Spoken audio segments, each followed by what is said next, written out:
A'udzu billahi minasyaitonir rajim. Bismillahirrahmanirrahim. Assalamualaikum warahmatullahi wabarakatuh.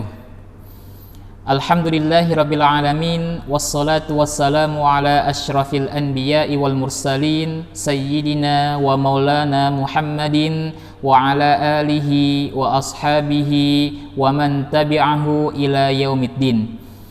Asyhadu an la ilaha illallah wahdahu la syarikalah wa asyhadu anna Muhammadan abduhu wa rasuluh la nabiyya ba'dah.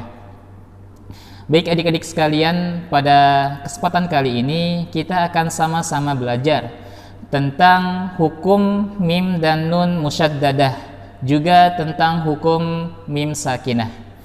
Yang pertama, hukum mim dan nun bermusyaddadah atau nun tasydid dan mim bertasydid. Hukum nun tasydid dan mim bertasydid di dalam Al-Quran dihukumi dengan gunnah. Cara bacanya adalah dengan menyertai gunnah atau menyertai dengung. Dengan panjang kadar gunnah tersebut adalah 2 harokat atau 3 ketukan. Baik gunnah nun tasydid ataupun mim bertasydid yang kita temui baik di akhir kata atau di tengah-tengah kata. Contohnya untuk di tengah kata. Bin nafsil lawwamah. Perhatikan baik-baik. Bin nafsil lawwamah. Ini contoh yang berada di tengah kata dengan kadar gunnah 2 harokat atau 3 ketukan.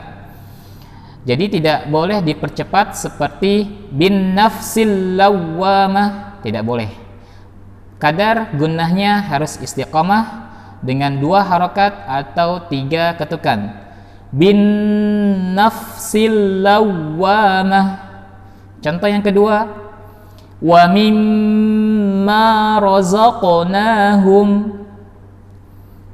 Sekali lagi, wa mimma razaqnahum. Ini contoh yang berada di tengah kata. Adapun yang berada di akhir kata, baik di akhir ayat atau di akhir waqaf atau pemberhentian karena nafas kita tidak kuat, maka kadar gunnahnya tidak berkurang. Seperti contoh, latarkabun. Asal katanya latarkabunna. Ketika waqaf, latarkabun, maka kadar gunnahnya tidak berkurang, yaitu 2 harokat atau 3 ketukan. Contoh yang lain, ajalahun.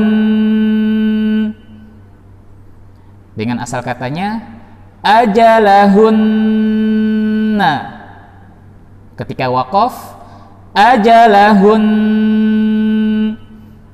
Ya, jadi baik ketika membaca di tengah kata ataupun ketika di akhir kata atau akhir ayat atau ketika nafas kita tidak kuat, maka kadar gunnahnya tidak berkurang sama sekali.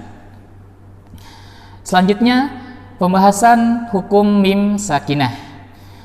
Hukum mim sakinah dibagi menjadi 3. Yang pertama adalah ikhfa syafawi. Yang kedua adalah idgham mithlain shaghir. Yang ketiga adalah izhar syafawi. Untuk yang pertama adalah ikhfa syafawi. Ikhfa syafawi adalah ketika mim sakinah atau mim sukun bertemu dengan huruf ba. Cara membacanya adalah sama dengan samar-samar, namun juga diikuti dengan dengung.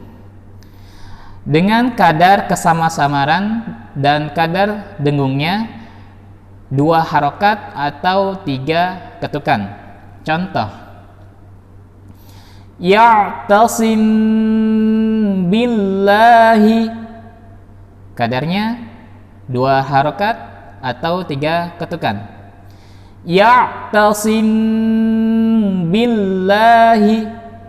Contoh yang kedua, tarmihim bihijarah, dengan kadar 2 harokat atau 3 ketukan. Tarmihim bihijarah, ini untuk ikhfa syafawi. Bagian yang kedua dari hukum mim sakinah adalah idgham mithlain shaghir.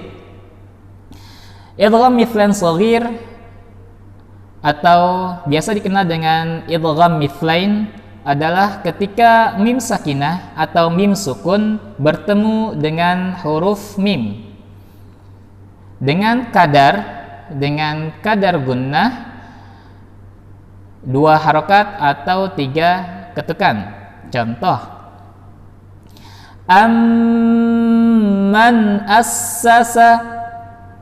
Sekali lagi, amman assasa, dengan kadar gunnahnya 2 harokat atau 3 ketukan. Contoh yang kedua, lahum ma yasha'una. Lahum ma yasha'una. Ini contoh dari idgham mithlain shaghir. Dan bagian yang terakhir adalah izhar syafawi. Izhar syafawi adalah ketika mim sakinah atau mim sukun bertemu dengan seluruh huruf hijaiyah kecuali mim dan ba. Sekali lagi, seluruh huruf hijaiyah kecuali mim dan ba, maka dihukumi izhar syafawi. Cara bacanya tidak perlu ditahan, tidak perlu disertai dengan gunnah. Contohnya, ayyukum ahsanu. Sekali lagi, kita lihat mim sakinahnya kita baca jelas tanpa ditahan. Ayyukum ahsanu. Contoh yang kedua, lakum dinukum. Kita perhatikan mim sukun dibaca izhar tanpa dengung. Lakum dinukum. Baik adik-adik sekalian, sampai di sini materi kita, insyaallah akan kita lanjutkan di pertemuan selanjutnya. Wassalamualaikum warahmatullahi wabarakatuh.